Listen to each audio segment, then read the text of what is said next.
హల్లెలూయా. యేసు రక్తమే జయము జయమురా పాట పాడి మనమందరూ దేవుణ్ణి ఆరాధించుకుందాం. వచ్చే వాళ్ళందరూ త్వరగా రావాలని ప్రార్థన చేస్తూ హల్లెలూయా. యేసు రక్తమే జయము జయమురా, సిలువ రక్తమే జయము జయమురా, యేసు రక్తమే జయము జయమురా, సిలువ రక్తమే జయము జయమురా, ధైర్యాన్ని శౌర్యాన్ని నింపెనురా, తన పక్షము నిలబడిన గెలుపునిదేరా, ధైర్యాన్ని శౌర్యాన్ని నింపెనురా, తన పక్షము నిలబడిన గెలుపునిదేరా, యేసు రక్తమే జయము జయమురా, సిలువ రక్తమే జయము జయమురా.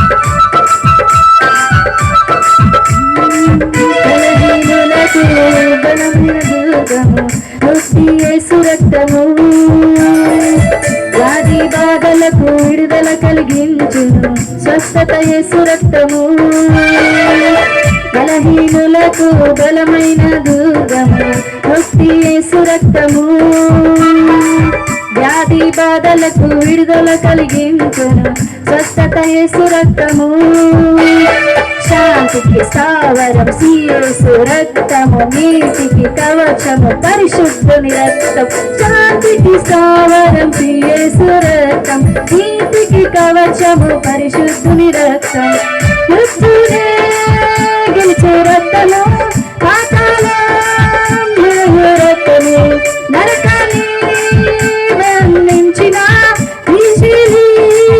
అధిపతి రారాజు యేసు యేసు రక్తమే జయము జయమురా, సిలువ రక్తమే జయము జయమురా, ధైర్యాన్ని శౌర్యాన్ని నింపెనురా, తన పక్షము నిలబడిన గెలుపునిదేరా, ధైర్యాన్ని శౌర్యాన్ని నింపెనురా, తన పక్షము నిలబడిన గెలుపునిదేరా, యేసు రక్తమే జయము జయమురా, సిలువ రక్తమే జయము జయమురా.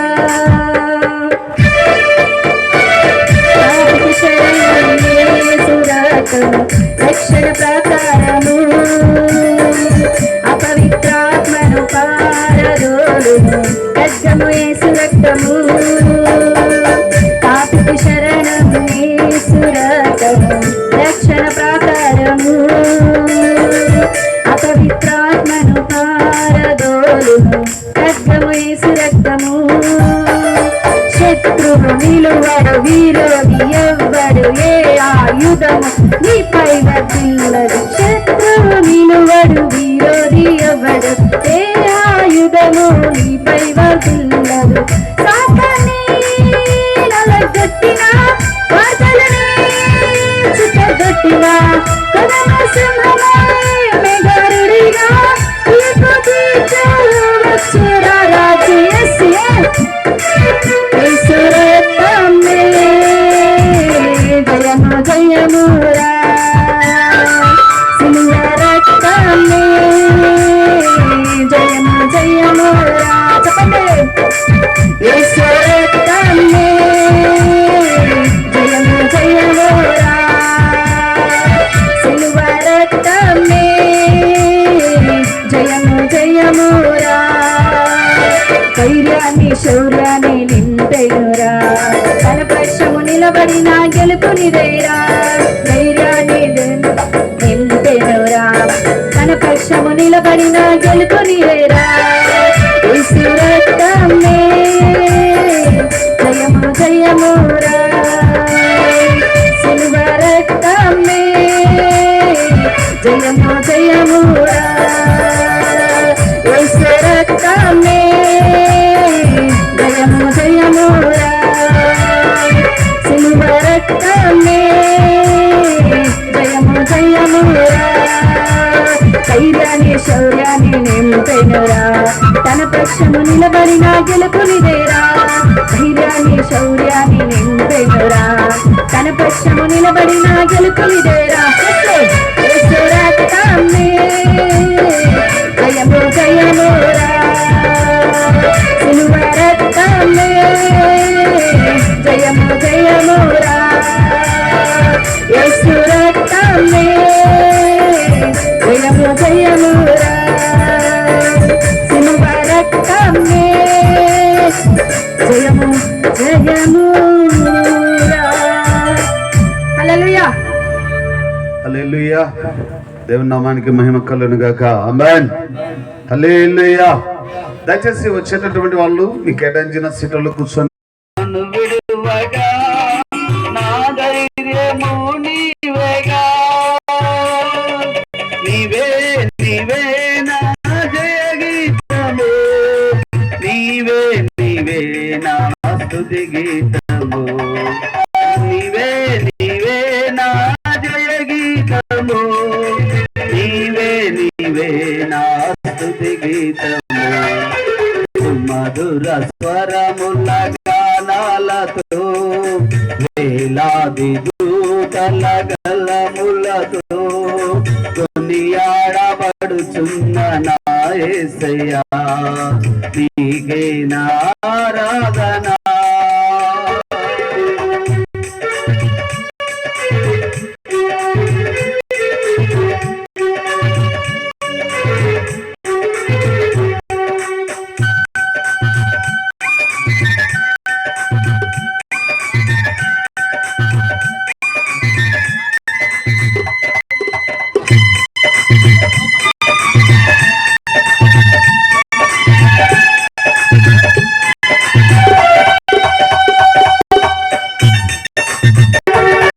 వేలాది నదులన్నీ నీ మహిమను తరంగపు పొంగులు నీ బలమును పర్వత శ్రేణులు నీ కీర్తినే ప్రకటించుచున్నవేగా నీవే నీవే నా అతిశయము నీకే నీకే నా ఆరాధన నీవే నీవే నా అతిశయము నీకే నీకే నా ఆరాధన సుమధుర స్వరముల గానాలతో వేలాది దూతల గలములతో కొనియాడబడుచున్న నా యేసయ్యా నీకే నా ఆరాధన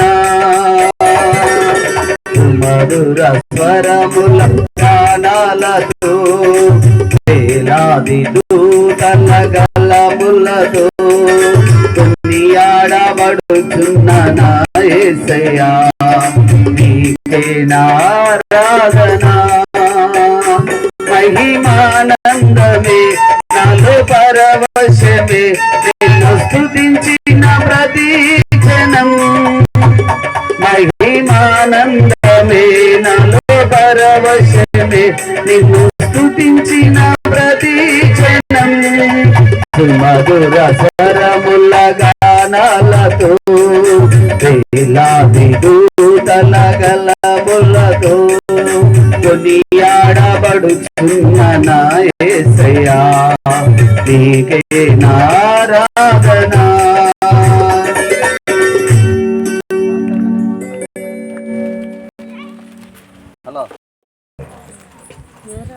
దేవునికి మనం హృదయార్పణ చేయాలి. హృదయార్పణ అంటే హృదయపూర్వకంగా దేవుని సన్నిధిలో మనం దేవుని ఏం చేయాలంట, స్తుతించాలి, మహిమపరచాలి, గణపరచాలి, దేవుని మనము కీర్తించాలి. ఇది కీర్తించే సమయం. ఇది దేవుని మహిమపరిచే సమయం, దేవుని గణపరిచే సమయం. కాబట్టి దేవుడు సెలవిస్తాడు, మీరు అక్కడ ఏం చేయాలంటే ఈ 7 దినాలు యెహోవాకు మీరు హోమార్పణ చేయాలని సెలవిచ్చినాడు. హల్లెలూయా. చూడండి, ద్వితీయోపదేశకాండ గ్రంథం 16వ అధ్యాయం 17 వచనం నుండి చూడండి 13, 14, 15, 16, 17, 18 వరకు మనం దేవుని వాక్యాన్ని ధ్యానించుకుందాము. పర్ణశాల పండుగలు ఎలా జరపాలంటే, నీ కళ్ళములోని ధాన్యమును నీ తొట్టిలో నుండి రసమును సమకూర్చినప్పుడు పర్ణశాల పండుగను మీరు 7 దినములు ఆచరించవలెను. చూడండి, ఈ పండుగలో నీవును నీ కుమారులను నీ కుమార్తెయును నీ దాసుడను నీ దాసియును నీ గ్రామములో ఉన్న లేవీలు పరదేశులను తల్లిదండ్రులు లేని వారును వెధవరాళ్లను అందరూ వచ్చి సంతోషించేటటువంటి సమయం ఇది. హల్లెలూయా, హల్లెలూయా. ఎవరు రావాలి పర్ణశాల పండుగల కంటే? నీ కుమారులు రావాలి, నీ కుమార్తెలు రావాలి, నీ ఇంట్లో పనిచేసే లేవీలు రావాలి, పనికత్తెలు రావాలి, అలాగే వెధవరాళ్ళు రావాలి, తల్లిదండ్రులు లేనటువంటి వారు అందరూ వచ్చి మీరు ఏం చేయాలంటే యెహోవాకు ఏం చేయాలంట? ఇక్కడ సంతోషించవలెనని సెలవిచ్చినాడు. ఎందుకు సంతోషించాలి? దేవుని వాక్యం సెలవిస్తుంది. దేవుని వాక్యంలో రాస్తాడు, మీరు ఆనందించడం వలన ఏమవుతారంట? ప్రభునందు మీరు ఆనందించుడు అని రాస్తాడు. ఆనందిస్తే ఏమవుతుంది? మన వినమనుకోండి, నేను ఒకసారి 2013లోనూ 14లోనూ బెరాకాకు వెళ్ళా. బెరాకాలో బెనిటా ఫ్రాన్సిస్ గారు అనేటువంటి ఇజ్గియానా వాళ్ళ వైఫ్ ఉంది, ఒక ఆమె. లాఫ్ అనైటింగ్ అనేటువంటిది ఒక లాఫ్ అనైటింగ్ అనేటువంటిది ఒకటి పెడతారు అక్కడ. ఈ లాఫ్ అనైటింగ్ లో అందరు నవ్వుతా ఉంటారు. అక్కడ ఉన్నటువంటి వాళ్ళు అందరు నవ్వుతా ఉంటారు. ఎందుకు నవ్వుతా ఉంటారో అది వారికి కూడా తెలియదు. ఎందుకంటే మీరు ఆనందించుట వలన మీరు బలము పొందెదరు. మనం సంతోషిస్తే ఎవరికి బాధ వస్తుంది? మనం ఆనందిస్తే ఎవరికి బాధ వస్తుంది? మనం కన్నీరు కారుస్తే ఎవరికి సంతోషంగా ఉంటుంది చెప్పండి? మనం ఏడుస్తే సాతాను సంతోషంగా ఉంటాడు. మనం ఆనందించి నవ్వుతే సాతానికి ఏం కలుగుతుంది? సిగ్గు కలుగుతుంది. మనం నవ్వినాం అనుకోండి, శత్రువుకి ఏమొచ్చింది? సాతానికి సిగ్గు కలుగుతుంది. అందుకే చెప్తాడు దేవుని వాక్యం, నేను మరలా చెప్పేదను, మీరు ప్రభునందు ఆనందించు. ఇది ఆనందించి సంతోషించే సమయం. దేవుని వాక్యంలో రాస్తాడు, మీ దుఃఖ దినములు సమాప్తమయ్యే సమయం. మన వేదన, మన కన్నీరు, మన బాధ కొట్టివేయబడేటటువంటి సమయం. అందుకంటాడు, లేవీలు, తల్లిదండ్రులు లేనటువంటి వాళ్ళు, వెధవరాళ్ళు, మీరందరూ వచ్చి మీరు ఏం చేయాలంటే ప్రభు సన్నిధిలో మీరు సంతోషించాలని సెలవిచ్చినాడు. చూడండి, దేవుని వాక్య గ్రంథంలో 2వ దినవృత్తాంతాల గ్రంథం 8వ అధ్యాయం 17వ వచనం నుండి దేవుని వాక్యాన్ని మనం ధ్యానించుకుందాం. మోషే ఇచ్చిన ఆజ్ఞను బట్టి విశ్రాంతి దినముల యందును అమావాస్యల యందును నియామక కాలముల యందును సంవత్సరము జరుగు ముమ్మారు జరుగు పండగలలో అనగా పులియని రొట్టెల పండుగ యందు వారముల పండుగ యందును పర్ణశాల పండుగల యందును యెహోవాకు దహన బలులు అర్పించుచు వచ్చెను. అతడు తన తండ్రి అయిన దావీదు చేసిన నిర్ణయమును బట్టి వారి వారి సేవా ధర్మముల చొప్పున జరుపుకొనుటకై వారి వారి వంతుల చొప్పున యాజకులను వారిని నియమించెను. హల్లెలూయా.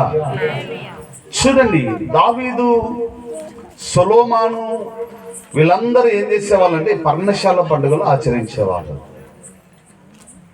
ఎందుకు ఆచరించే వాళ్ళంటే చూడండి, నెహెమ్యా గ్రంథం 8వ అధ్యాయం 14వ వచనం చూడండి. దేవుని వాక్యాన్ని మనం ధ్యానించుకున్నాం, ఎందుకంటే వివరించడానికి మనకు సమయం లేదు కాబట్టి. దయచేసిన గ్రంథంలో చూడండి, ప్రతి దైవజనుడు చదవాల్సినటువంటి వాక్యం గ్రంథం ఏదైనా ఉందంటే నెహెమ్యా గ్రంథాన్ని మనం ఎప్పుడు చదవాలి దైవజనులు. ఎందుకు నెహెమ్యా గ్రంథాన్ని మనం చదవాలంటే, మనం సంఘాలు కట్టాలంటే గిన నెహెమ్యా లాగా మనము పని పూనుకొని పడిపోయిన యెరూషలేమును, కాల్చబడిన పట్టణాన్ని, యెరూషలేము పట్టణాన్ని కట్టేదానికి ఒకరు పూనుకున్నారు. ఎవరంటే ఆయన నెహెమ్యా. ఒక చేత యుద్ధం చేస్తూ, ఒక పక్క శత్రువులతో పోరాడుతూ, ఒక పక్క కాలిపోయినటువంటి దేవుని మందిరాన్ని, పాడు చేయబడినటువంటి యెరూషలేము మందిరాన్ని కట్టడం ప్రారంభించినాడు. మందిరం అంతా కట్టిన తర్వాత, మందిరం అంతా పూర్తయిన తర్వాత, మందిరం అంతా ఆ మందిరాన్ని నిలబెట్టిన తర్వాత వాళ్ళు ఏం చేసినారంటే, మనం ఇప్పుడు ఏం చేయాలని వాళ్ళు ఏం చేసినారంటే, మోషే ధర్మశాస్త్ర గ్రంథాన్ని తీసుకొని వచ్చి వాళ్ళు చదువుతానే వాళ్ళకు వచ్చినటువంటి పండగ ఏంటంటే పర్ణశాల పండుగ వచ్చినది. హల్లెలూయా, హల్లెలూయా. ఈ పర్ణశాల పండుగ గురించి రాస్తాడు. ఏమని రాస్తాడంటే చదవండి. యెహోవాకు మోషే దయచేసిన గ్రంథములో చూడగా 7వ మాస